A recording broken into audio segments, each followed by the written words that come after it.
Hello दोस्तों, स्वागत है आपका हमारे यूट्यूब चैनल मरीन वर्ल्ड में। दोस्तों, आज की इस वीडियो में मैं आप लोगों को बताऊंगा फायर बीमा पॉलिसी क्या है और इससे जुड़ी सारी जानकारी मैं आप लोगों को इस वीडियो में दूंगा। दोस्तों, वीडियो में आगे बढ़ने से पहले मैं आपसे रिक्वेस्ट करना चाहूँगा कि अगर आपने अभी तक इस चैनल को सब्सक्राइब नहीं किया है तो इसे ज़रूर सब्सक्राइब कर लीजिएगा और अगर ये वीडियो अच्छा लगे तो इसे शेयर ज़रूर कीजिएगा। तो चलिए दोस्तों, इस वीडियो को स्टार्ट करते हैं। दोस्तों, भगवान न करे किसी के घर या दुकान में आग लगे और लोगों को इसकी विभीषिका झेलनी पड़े, लेकिन यदि ऐसा हो जाए तो जी हाँ, इस तो का जवाब फायर इंश्योरेंस है। एक अच्छी फायर इंश्योरेंस यानी कि अग्नि बीमा पॉलिसी आपको आग की वजह से होने वाले वित्तीय जोखिम यानी कि फिनेंशियल रिस्क से बचा सकती है। यही वजह है कि लोग जिस तरह अपने जीवन को सुरक्षित करने के लिए जीवन बीमा पॉलिसी लेते हैं, उसी प्रकार अपने घर और व्यवसाय को सुरक्षित रखने के लिए अग्नि बीमा पॉलिसी लेते हैं। दोस्तों, इस वीडियो में हम आपको बताएंगे कि फायर इंश्योरेंस पॉलिसी क्या है, फायर इंश्योरेंस पॉलिसी कितने टाइप्स के होते हैं, एक अच्छी फायर इंश्योरेंस पॉलिसी लेते समय किन बातों पर ध्यान दें और इसका क्लेम कैसे लें और इसके लिए आवश्यक डॉक्यूमेंट्स क्या क्या हैं और इन सभी बातों के बारे में हम इस वीडियो में विस्तार से जानेंगे, इसीलिए इस वीडियो को अंत तक जरूर देखिएगा। दोस्तों, सबसे पहले हम ये जान लेते हैं कि फायर बीमा पॉलिसी क्या है।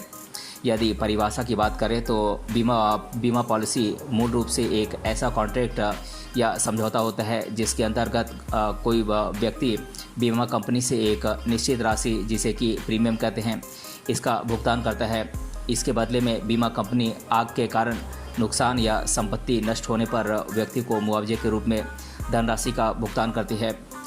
सामान्य शब्दों में कहें तो फायर बीमा पॉलिसी फायर इंश्योरेंस लेने वाले व्यक्ति के घर, फर्नीचर या इंडस्ट्रियल बिल्डिंग आदि को आग से होने वाले नुकसान से सुरक्षा प्रदान करती है। दोस्तों, बात करें फायर इंश्योरेंस पॉलिसी कौन ले सकता है, तो ऐसा कोई भी व्यक्ति जो प्रॉपर्टी का मालिक है या फिर उसने कोई प्रॉपर्टी किराए पर ली है, वह फायर इंश्योरेंस ले सकता है। आप यह भी जान लीजिए कि फायर इंश्योरेंस प्रॉपर्टी इंश्योरेंस का ही एक हिस्सा है। और बात करें फायर इंश्योरेंस पॉलिसी के लाभ की, तो इसका सबसे बड़ा लाभ है कि फायर इंश्योरेंस के जरिए आग से होने वाले नुकसान से व्यक्ति को सुरक्षा मिलती है, जैसे कि इंडस्ट्री में आग की वजह से मशीनों के टूटने या फिर किसी अन्य प्रकार के नुकसान के लिए मेंटेनेंस सुविधा प्राप्त होती है। इस पॉलिसी के अंतर्गत आग से घर का सामान खराब होने की स्थिति में कवरेज मिलता है और फर्नीचर, कपड़े, कारपेट, प्लाईवुड आदि के खराब होने पर कवर मिलता है। और फायर बीमा पॉलिसी के अंतर्गत टीवी, कंप्यूटर, एसी जैसी इलेक्ट्रॉनिक वस्तुओं की रिपेयरिंग का कवरेज भी शामिल किया जाता है। यदि किसी कंपनी के अंदर आग की वजह से कर्मचारी घायल हो गए हैं तो उनके मेडिकल का खर्च भी इस इंश्योरेंस के तहत कवर किया जाता है। दोस्तों, आग से होने वाले नुकसान के साथ ही फायर बीमा पॉलिसी के अंतर्गत प्राकृतिक आपदाओं यानी कि नेचुरल डिजास्टर की वजह से होने वाले नुकसान को भी कवर किया जाता है। सामान्य रूप से फायर बीमा पॉलिसी के अंतर्गत कुछ कवर मिलते हैं, जैसे कि आग से होने वाला किसी भी प्रकार का नुकसान, जैसे कि स्मोकिंग या फिर गर्मी के कारण हुआ नुकसान आदि, और पानी के कारण क्षतिग्रस्त हुई वस्तुएं जो आग बुझाने के काम आती हैं, इस पर भी कवर मिलता है आपको। और आग लगने की घटना के दौरान कैंपस या फिर घर से सामान बाहर फेंकने से होने वाला नुकसान, इस पर भी कवर मिलता है। आग बुझाने के लिए लगाए व्यक्तियों को मजदूरी का भुगतान का भी आपको इसमें कवर मिलता है। और विस्फोट के चलते होने वाला नुकसान, इससे संबंधित खर्च के लिए इंश्योर्ड व्यक्ति को कवरेज मिलता है। और बिजली के कारण होने वाला नुकसान भी इसके अंदर कवर किया जाता है। विमान या फिर विमान के उपकरणों को आग से होने वाले नुकसान को भी कवर किया जाता है इसमें। और हड़ताल या फिर दंगे या फिर आतंकी गतिविधियों की वजह से लगी आग से संपत्ति को होने वाला नुकसान को भी इसमें कवर किया जाता है। आंधी, बाढ़, चक्रवात आदि प्राकृतिक आपदाओं से होने वाला नुकसान भी इसके अंतर्गत कवर किया जाता है। और लैंडस्लाइड या फिर चट्टान खिसकने से होने वाला नुकसान भी इसके अंतर्गत कवर किया जाता है। दोस्तों, बात करें फायर बीमा पॉलिसी के अंतर्गत किन किन चीज़ों को कवर नहीं किया जाता है, तो भूकंप के कारण आग से होने वाले नुकसान को इसमें कवर नहीं किया जाता है। जंग, आक्रमण और विद्रोह के चलते होने वाले नुकसान को इसमें कवर नहीं किया जाता है। हीट या फिर स्पॉन्टेनियस बर्निंग के चलते होने वाले नुकसान को भी इसमें कवर नहीं किया जाता है, और भूमिगत आग और उससे होने वाले नुकसान को भी इसमें कवर नहीं किया जाता है। किसी पब्लिक अथॉरिटी के आदेश से संपत्ति को आग लगने से होने वाला नुकसान भी इसमें कवर नहीं किया जाता है। आग के दौरान या फिर उसके बाद चोरी की वजह से हुआ नुकसान इसमें कवर नहीं किया जाता है, और परमाणु खतरों की वजह से होने वाले नुकसान को भी इसमें कवर नहीं किया जाता है, और प्रदूषण की वजह से होने वाले नुकसान को इसमें कवर नहीं किया जाता है। और आखिरी है कि व्यक्ति के द्वारा जानबूझकर किया गया नुकसान इसमें कवर नहीं किया जाता है। दोस्तों, भारत में सभी प्रकार के मूवेबल प्रॉपर्टी यानी कि चल संपत्ति और इमूवेबल प्रॉपर्टी यानी कि स्थायी संपत्ति का फायर इंश्योरेंस किया जाता है, जैसे कि हॉस्पिटल्स, क्लिनिक्स, शॉपिंग मॉल्स, दुकानें, इंडस्ट्रियल बिल्डिंग्स, पूजा स्थल, घर इत्यादि। पॉलिसी का संचालन टैरिफ एडवाइजरी कमेटी के द्वारा किया जाता है, जिसे कि शॉर्ट फॉर्म में TAC कहते हैं।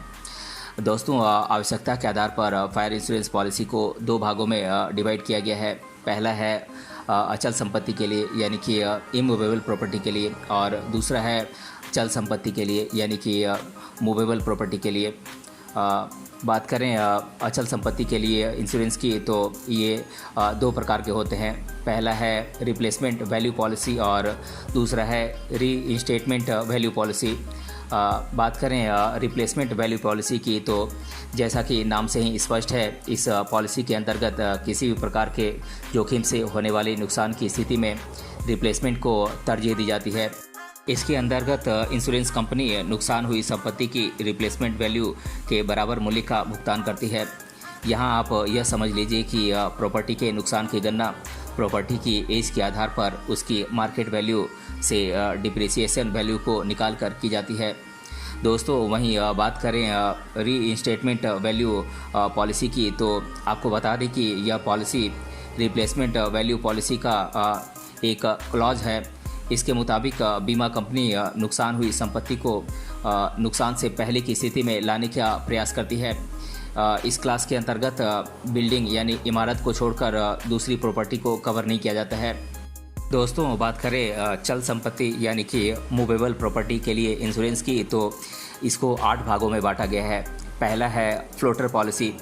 दोस्तों, अलग अलग स्थानों पर स्थित प्रॉपर्टी के लिए यह पॉलिसी बेहतर पॉलिसी है। ऐसी सारी संपत्तियों के लिए एक ही पॉलिसी दी जा सकती है। दूसरा है डिक्लेरेशन पॉलिसी। दोस्तों, ऐसी सभी संपत्तियों जिनकी वैल्यू साल भर बदलती रहती है, जैसे बिजनेस में स्टॉक, ऐसी संपत्तियों के लिए डिक्लेरेशन पॉलिसी बेहतर रहती है। और तीसरा है फ्लोटर डिक्लेरेशन पॉलिसी। दोस्तों, अलग अलग स्थानों पर स्थित संपत्तियां जिनकी वैल्यू साल भर में इनका उतार चढ़ाव होता रहता है, उन्हें इस पॉलिसी के तहत कवर किया जाता है। चौथा है स्पेसिफिक पॉलिसी। दोस्तों, जैसा कि नाम से ही स्पष्ट है, यह पॉलिसी किसी संपत्ति को हुए नुकसान को बस एक स्पेसिफिक अमाउंट के तक ही कवर करती है। इसे सम इंश्योर्ड कहा जाता है। आप यह जान लीजिए कि इस प्रॉपर्टी के असल मूल्य से कम ही इसमें इंश्योरेंस दिया जाता है। और पांचवा है कॉम्प्रिहेंसिव पॉलिसी। दोस्तों, कॉम्प्रिहेंसिव का अर्थ है व्यापक। यहाँ भी नाम से ही स्पष्ट है कि इस पॉलिसी के अंतर्गत अधिकतम प्राकृतिक आपदाओं के कारण होने वाले नुकसान को कवर किया जाता है। और छठा है वैल्यूड पॉलिसी। आपको इस पॉलिसी की खासियत बता दें कि इसके तहत बीमा धन यानी कि सम इंश्योरेंस तय नहीं किया जाता है, और नुकसान होने की स्थिति में क्लेम राशि का आकलन प्रॉपर्टी की वैल्यू के आधार पर किया जाता है। दोस्तों, सातवां है एवरेज पॉलिसी। आपको जानकारी दे दें कि यह पॉलिसी एवरेज क्लॉज के सिद्धांत पर काम करती है।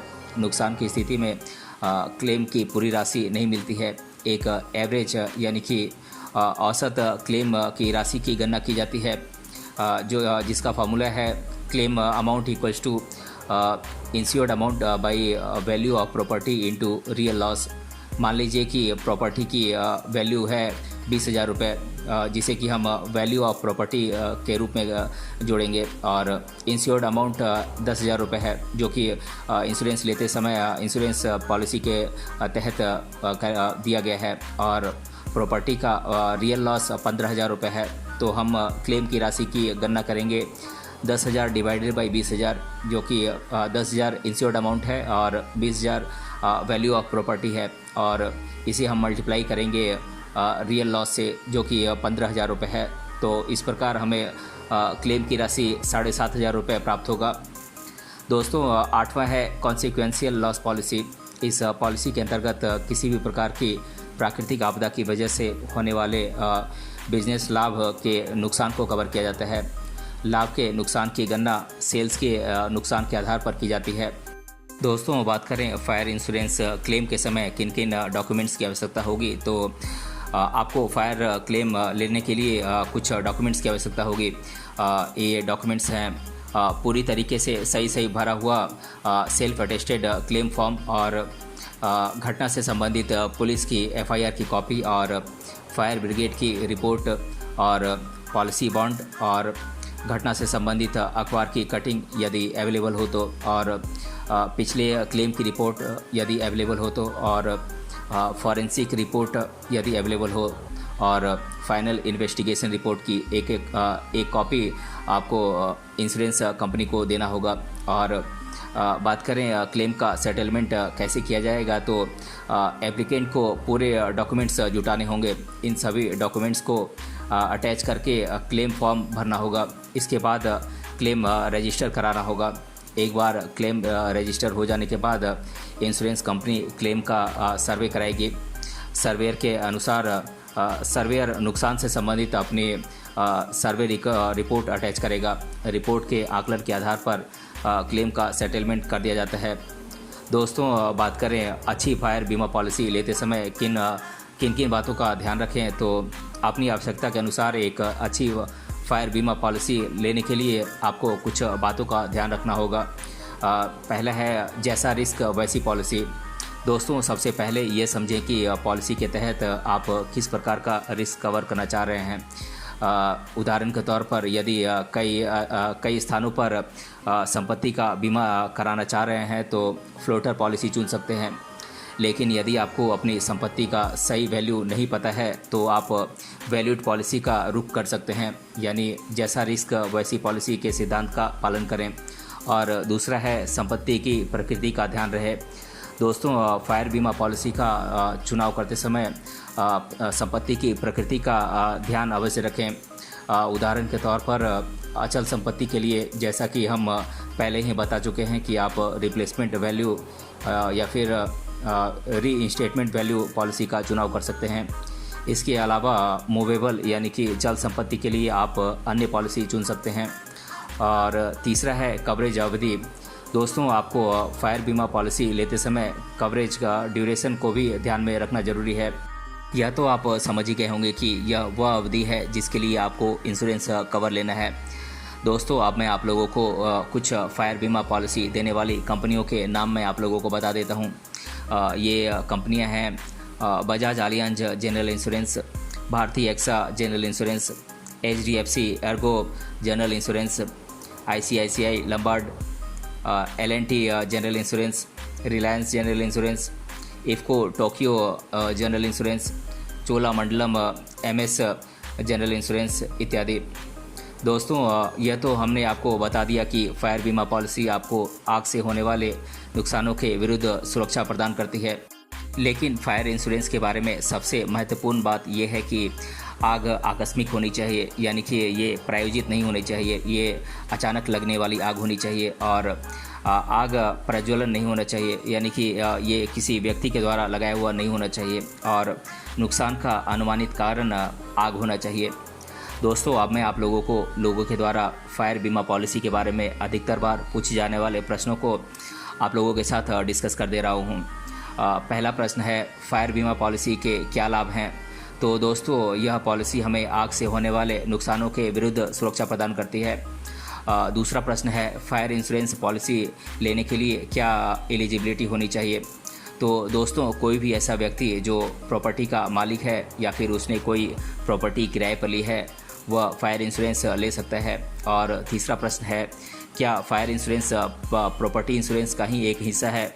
तो दोस्तों, जी हाँ, फायर इंश्योरेंस भी प्रॉपर्टी इंश्योरेंस का ही एक हिस्सा है। यह संपत्ति को आग से होने वाले नुकसानों के विरुद्ध सुरक्षा प्रदान करता है। और चौथा है फायर इंश्योरेंस पॉलिसी लेते समय किन बातों का ध्यान रखें। तो दोस्तों, यह पॉलिसी लेते समय अपने रिस्क, कवरेज और ड्यूरेशन और संपत्ति की प्रकृति को ध्यान में रखें। और चौथा प्रश्न है, क्या भूकंप की वजह से लगी आग से होने वाले नुकसान को भी इसमें कवर किया गया है? तो जी नहीं, भूकंप की वजह से लगने वाली आग से हुए नुकसान को इसमें कवर नहीं किया गया है। और पांचवा प्रश्न है, क्या एक ही फायर इंश्योरेंस पॉलिसी सभी प्रकार की संपत्ति के लिए बेहतर है? तो जी नहीं दोस्तों, संपत्ति की प्रकृति के आधार पर बीमा कंपनियां अलग अलग तरह की फायर इंश्योरेंस पॉलिसी निकालती रहती हैं। आप अपनी ज़रूरत के मुताबिक इनमें से किसी का चुनाव कर सकते हैं। और छठा प्रश्न है, कुछ मशहूर बीमा कंपनियां कौन कौन सी हैं? तो दोस्तों, मैं आप लोगों को बता दूं कि Bajaj Allianz, Reliance general insurance, Bharti AXA आदि कुछ मशहूर बीमा कंपनियां हैं जिनसे पॉलिसी खरीदकर आप स्वयं को अग्निकांड से होने वाले नुकसानों से सुरक्षित रख सकते हैं। और सातवां प्रश्न है, हड़ताल, दंगे आदि की वजह से लगने वाली आग को क्या बीमा पॉलिसी में कवर किया गया है? तो जी हाँ दोस्तों, हड़ताल, दंगे आदि की वजह से लगने वाली आग को इस पॉलिसी के तहत कवर किया गया है। तो दोस्तों, आज के इस वीडियो में हमने जाना फायर बीमा पॉलिसी क्या है और इसके बारे में मैंने आप लोगों को डिटेल से जानकारी दिया है। अगर ये वीडियो आपको पसंद आया है तो अपने फ्रेंड्स तक इसे ज़रूर शेयर करें और हमें कमेंट बॉक्स में कमेंट करके बताएं कि ये वीडियो आपको कैसा लगा।